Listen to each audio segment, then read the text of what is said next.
안녕하세요. 저희는 언어병리학과 신경언어연구실 석사과정 강가연, 문금채, 이지연입니다.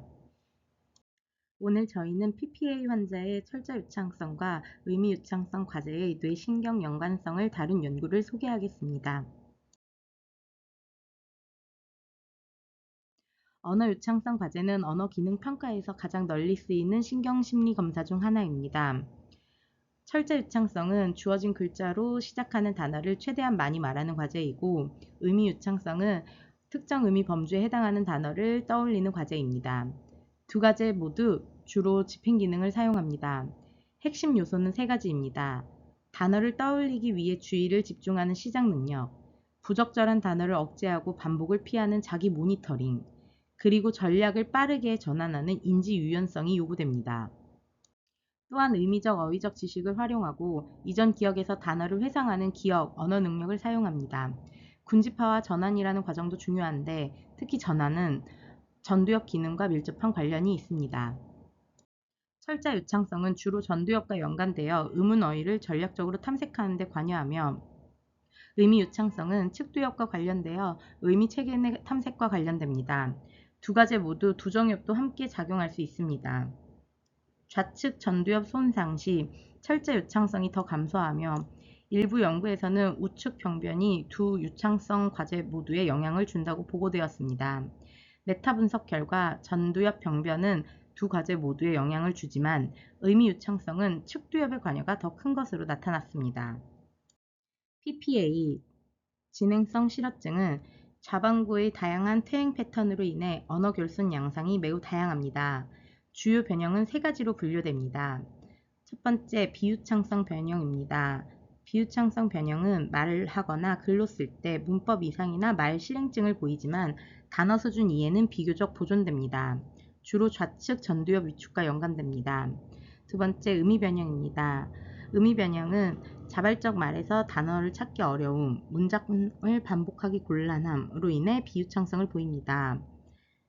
하두정엽, 후측, 측두엽 위축과 관련됩니다. 로고패닉 변형은 단어 지식 상실로 단어 이해 및 이름대기가 손상되지만 문법과 유창성은 비교적 유지됩니다. 친숙한 어휘를 사용하는 경향이 있습니다. 좌측 우위, 양측 측두엽 위축과 연관됩니다. PPA에서 임상적, 인구 통계학적 변수들이 철자 유창성, 의미 유창성의 신경학적 예측 인자에 어떤 영향을 미치는지는 아직 충분히 연구되지 않았습니다. 로고패닉 PPA까지 포함하여 세 가지 주요 PPA 변형 간 철자 및 의미 유창성의 차이를 탐구하고, 임상 중증도와 교육 등 임상 인구 통계학적 요인의 역할을 함께 평가하고자 합니다. 다음은 연구 방법에 관하여 설명드리도록 하겠습니다. 연구에 참여한 대상자는 총 35명으로 세 가지 PPA 변이형 모드를 포함하였습니다. 참가자들은 모두 영어 원어민이며 정상 청력 및 시력을 지녔고, 평균 연령은 51세에서 82세까지입니다. 해당 연구에서는 대상자들의 언어 유창성을 측정하기 위하여 두 가지 평가가 진행되었습니다. 자음 유창성을 보기 위하여 F, A, S로 시작하는 단어를 각 1분씩 생성하게 하였고, 의미 유창성을 보기 위하여 동물, 과일, 채소와 같은 의미 범주 안에서 단어를 1분간 떠올리도록 하였습니다. 또한 대상자의 인지 기능과 언어 장애의 정도를 FTLD, CDR 척도를 통해 평가하였는데요. 해당 척도는 전두 측두엽 퇴행성 질환에 특화된 평가 도구로서 치매 전반의 심각도와 언어 영역 점수를 별도로 분석할 수 있다는 장점이 있습니다. 뇌 영상은 3T 필립스 아키바 MRI 스캐너를 사용해 고해상도 T1 영상을 획득했고, 그 후 MRI 클라우드라는 클라우드 기반 분석 도구를 통해 뇌를 289개 영역으로 자동 분석 분할하여 각 영역의 부피를 정량적으로 측정하였습니다. 마지막으로 참가자들의 성별, 연령, 교육 연수와 같은 인구학적 특성과 병호 기간, 치매 심각도, 언어장애 정도와 같은 임상적 특성 간의 차이를 분석하여 이러한 요인들이 언어 유창성 수행에 어떤 영향을 미치는지 살펴보았습니다.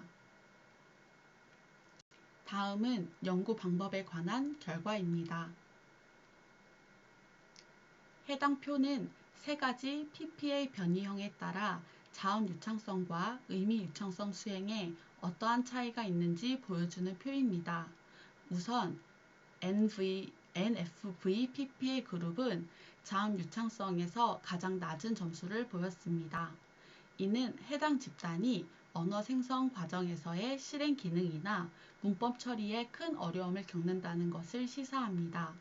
반대로 SVPPA 그룹은 의미 유창성에서 현저히 낮은 수행력을 보임에 따라 단어의 개념적 의미에 대한 접근 자체가 어려운 상태임을 확인할 수 있었습니다. 또한 IVPPA 그룹은 두 과제 모두에서 고르게 낮은 점수를 보임에 따라 특정 과제에서 두드러지게 강하거나 약하지 않은 특징을 보여주었습니다. 이는 우문 단기 기억의 제한으로 인하여 전반적으로 단어 생성 속도 자체가 느리다는 병력 특성과 관련이 있다고 볼 수 있습니다. 이처럼 새 PPA 변이성은 각기 다른 유창성 과제에서 서로 다른 약점을 보임에 따라 변이형 구분 및 진단에 있어 유창성 과제가 매우 유용한 평가 도구가 될 수 있음을 시사하였습니다. 다음은 자음 유창성과 의미 유창성의 예측 변수에 관해 알아보도록 하겠습니다. 먼저 FAS로 시작하는 단어를 얼마나 잘 말할 수 있는지 예측해주는 요인들을 분석한 결과입니다. 해당 연구자들은 다양한 임상 지표와 뇌의 구조적 부피 데이터를 사용하여 어떤 요소가 자음 유창성 성과에 가장 큰 영향을 미치는지 살펴보았습니다. 그 결과 자음 유창성의 예측 모델은 설명력 R제곱은 55%로서 전체 수행 변화의 절반 이상을 설명할 수 있었습니다.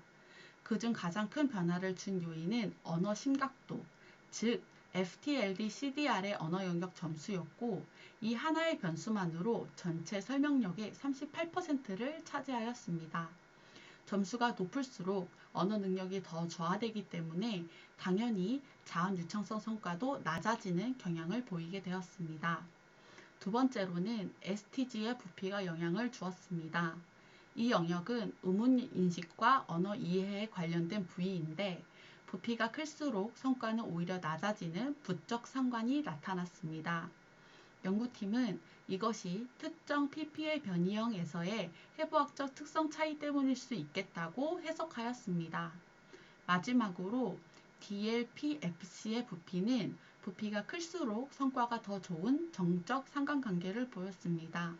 이 영역은 주의, 자기조절, 전략적 단어 검색 등 실행 기능과 관련된 뇌 부위로 자음 유창성 과제가 단순 언어 능력뿐만 아니라 실행 기능까지 함께 평가되고 있다는 점을 보여줍니다. 다음은 의미 유창성입니다. 의미 유창성의 예측 모델 설명령은 R제곱은 53%로서 자음 유창성과 거의 유사한 수준이었습니다.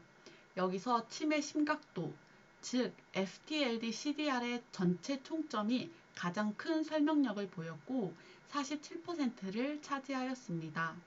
이는 의미 유창성이 단순한 언어 능력보다는 전반적인 인지기능 저하, 특히 의미 기억, 개념 접근 등 복합적인 인지 기능과 더 깊이 연관이 되어 있음을 보여줍니다. 또 하나 중요한 예측 변수는 ITG의 부피였습니다. 이 영역은 의미 기억 네트워크 중심으로 부피가 클수록 성과도 좋아지는 양적 상관관계를 보여주었습니다. 종합하면 자음 유창성은 전두엽과 관련이 깊었고 언어 손상 및 실행 기능 저하와 밀접하게 연결되었습니다. 반면에 의미 유창성은 축두엽과 깊은 관련이 있었으며 전반적인 치매 심각도와 의미 기억 저하를 반영하게 되었습니다.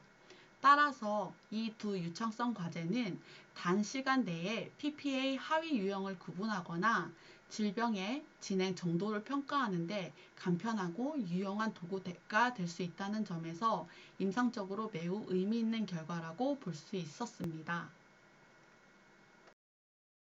다음은 논의 및 결론에 대해 말씀드리겠습니다. 본 연구에서 밝히고자 했던 것은 세 가지 PPA 타입이 자음 유창성과 의미 유창성에서 어떠한 차이를 보이는지, 그 수행력에 영향을 주는 뇌 구조, 임상 상태, 인구 통계 변수들이 무엇인지였습니다. 기존의 뇌졸중 연구에서는 자음 유창성은 전두엽과 의미 유창성은 측두엽과 관련이 있다고 알려져 있습니다. 본 연구에서는 퇴행성 질환인 PPA에서도 이것이 동일하게 적용되는지 확인하고자 하였으며, LVPPA 환자를 처음으로 포함시켰습니다.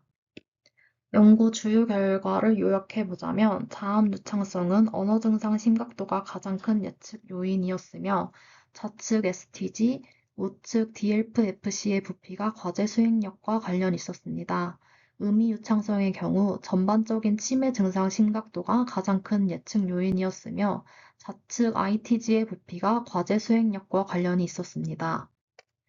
PPA 타입에 따른 차이를 보자면, NFV PPA는 자음 유창성이, SV PPA는 의미 유창성이, LV PPA는 두 영역 모두 비슷하게 손상이 되었습니다. 이는 기존의 연구 결과들과 동일한 결과였습니다. 그러나 2009년 리본 등의 연구에서는 NFV PPA에서 두 영역이 비슷하게 손상된 것으로 나타났습니다. 이러한 차이는 리본 등의 연구에 포함된 NFV PPA 환자들이 본 연구보다 증상 심각도가 더 높았을 수 있고, LV PPA를 포함하지 않았거나 NFV PPA와 함께 비유창형 범주로 묶어서 분석했을 가능성이 있습니다. 본 연구는 이를 해결하기 위해 증상 심각도를 예측 변수로 포함시켜 뇌 영역별 영향력을 독립적으로 평가하였고, LVPPA를 별개의 범주로 취급하여 분석하였습니다. 그 결과 자음 및 의미 유창성 모두에서 증상의 심각도가 주요 예측 요인임을 확인할 수 있었습니다. 또한 본 연구에서는 질병의 지속기간, 나이, 성별, 교육 수준과 같은 임상 및 인구 통계학적 요인을 함께 고려했으나, 교육 수준이나 성별에서 유의미한 효과를 발견하지 못했습니다. 자음 유창성의 예측 요인은 이전 연구들에서 전두엽 영역의 위축이 자음 유창성과 관련 있음이 보고되었습니다. 본 연구에서는 우측 DLF-FC의 부피가 특히 자음 유창성과 상관이 있는 것으로 나타났습니다. 이는 노화로 인해 좌우 방구의 비대칭성이 감소하였거나 작업 기억과 모니터링 등 비언어적 인지 기능의 영향일 수 있습니다. 또한 본 연구에서는 좌측 ITG가 의미 유창성의 중요 예측 요인으로 나타났습니다. 이는 기존의 뇌졸중, 치매, PPA 연구들과도 일치하는 결과였습니다. 본 연구에서는 언어 및 치매 심각도를 통제한 상태에서도 좌측 ITG가 의미 유창성을 예측하는 핵심 요인으로 작용했습니다. 특히 SVPPA, LVPPA 환자군에서 의미 유창성 저하가 더 크게 일어났는데요. 이는 의미 유창성 손상은 단지 언어 문제가 아니라 전반적인 인지 능력 저하와 밀접한 관련이 있음을 보여주었습니다. 본 연구의 한계점은 표본수가 적었다는 것이었습니다. 각 PPA 타입마다 자음 및 의미 유창성의 수행, 그리고 뇌 위축 패턴이 다르기 때문에 각 타입별로 별도의 분석을 수행하는 것이 이상적일 것입니다. 이를 위해 향후 연구에서는 PPA 타입별로 유창성 예측 요인을 개별 분석하는 것이 필요할 것입니다. 그럼에도 불구하고 자음 및 의미 유창성 과제는 PPA 타입을 구분하는 데 효과적입니다. 또한 해당 과제는 검사 시간이 짧고 많은 정보를 얻을 수 있기 때문에 임상 현장에서 빠른 평가 도구로 매우 유용할 것입니다. 이상으로 발표를 마치겠습니다. 감사합니다.